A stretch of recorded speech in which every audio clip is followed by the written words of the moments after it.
Bonjour. Alors donc on va continuer les capsules. Nous sommes toujours sur le module 3 et la dernière partie du module 3 c'est les fonctions inverses. Parce que nous avions vu la valeur absolue, fonction valeur absolue et fonction inverse. Maintenant c'est les fonctions inverses. Alors la fonction inverse est aussi appelée fonction rationnelle. Est une fonction qui diminue sur la variable dépendante y à mesure qu'on augmente la variable indépendante x. Alors, au fur et à mesure qu'on augmente y, diminue sur la variable, qu'on augmente, au fur et à mesure qu'on augmente la variable x, y diminue. Alors, donc nous allons prendre cet exemple qui est ici, f de x est égal à x, fonction inverse donne 1 sur f de x qui est égal à 1 sur x est égal à y. Alors, pour représenter cette fonction, on détermine la valeur non permise. Alors, lorsque nous avons un dénominateur en jeu et qu'il y a une variable, au dénominateur, il faut déterminer toujours les variables non permises. Alors, la variable non permise ici, c'est x différent de 0.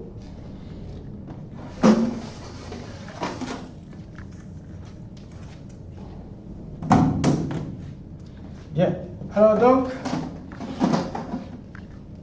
ici, la caractéristique. Alors, pour représenter, nous avons pris des tables de valeurs pour x égale à moins 5 et on détermine les valeurs de y qui sont ici. Alors, la caractéristique ici, pour la fonction f de x égale à x et f de x est égal à 1 sur x, la fonction inverse qui est là. Alors, le domaine de la première fonction, c'est R.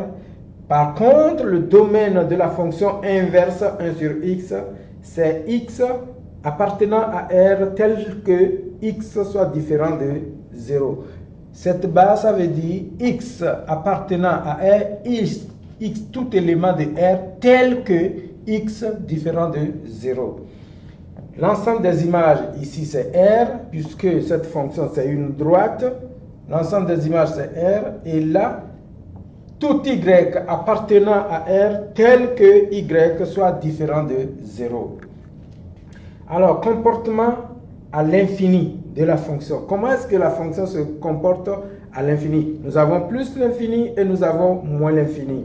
Alors, si x est positif et la valeur absolue est grande, alors y est positif. Si x est plus petit que 0 et que la valeur absolue est grande, alors y est négatif. Nous allons voir ça tout à l'heure sur le graphique. Alors, pour cette fonction, puisque c'est une droite ici, si x est positif et que la valeur absolue est grande, la fonction elle est croissante. Si x est négatif et que la valeur est positive, x, la valeur est décroissante.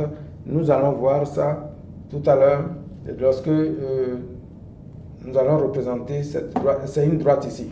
Alors, pour la fonction inverse, si x est supérieur à 0 et que la valeur absolue est grande, alors y est positif et tend vers 0. Alors, cette nouvelle notion tend vers 0, nous allons voir tend vers 0, c'est que ça se rapproche de plus en plus vers l'axe de y ou bien de x, mais sans toucher ces axes-là. Alors ça se rapproche très proche. Alors c'est pourquoi on dit ça tend vers 0.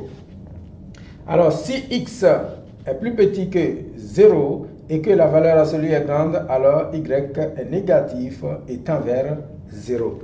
Alors, comportement en x.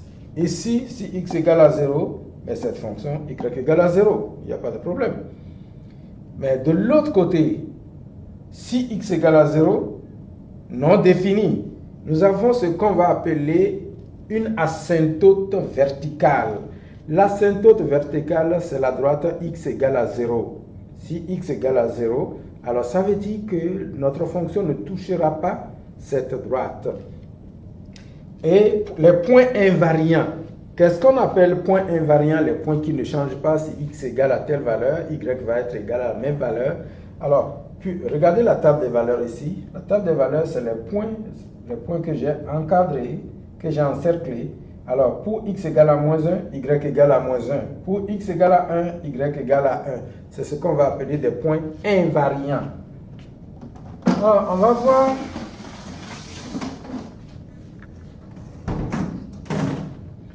Voici la représentation graphique.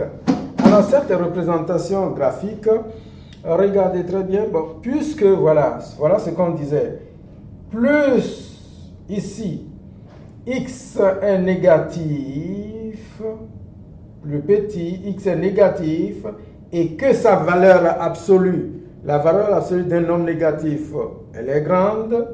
Donc, si je prends par exemple ici, moins 6, moins 7 ici, vous voyez que c'est très petit ici, moins 7, la valeur absolue de moins 7 égale à 7. Sa valeur absolue étant grande, alors ça veut dire que la fonction tend vers 0. Tend vers 0, c'est que ça se rapproche davantage de l'axe des abscisses, mais ça ne touche pas l'axe des abscisses. C'est pourquoi on dit ça tend vers 0. Alors, et de même côté, regardez, si y est négatif, et que la valeur absolue de y est très grande, la fonction tend vers 0. Se rapproche davantage de la droite des ordonnées, mais sans toucher la droite des ordonnées. C'est pourquoi on dit ça tend vers 0. Bon, cette droite, c'est x est égal à 0. C'est ce que nous avons appelé asymptote verticale. Et ceci va être asymptote horizontale. Y égale à 0, c'est l'asymptote horizontale parce que la fonction ne va jamais toucher cette droite. Alors, regardez ici. Si x est grand, positif, et que sa valeur absolue est grande, qu'est-ce qui se passe? La fonction tend vers 0. Tend vers la droite, mais ne touche pas. Ainsi de suite. Et là, si x est grand, et que sa valeur absolue est grande, la fonction tend aussi vers... Alors, ces points, regardez, nous avons un point ici et un point là. Alors, ces points sont donnés par la table des valeurs. Et voici la droite, y est égal à x. C'est une droite qui passe par ces deux points et passe par l'origine également. Et passe par ces deux points. Alors donc, voilà, nous avons une asymptote verticale, une asymptote horizontale. Alors donc, prochainement, pour la prochaine capsule, nous allons faire une pratique de ce genre afin une autre fonction dont le dénominateur va être un peu plus complexe que ceci qui est égal à x. Merci beaucoup.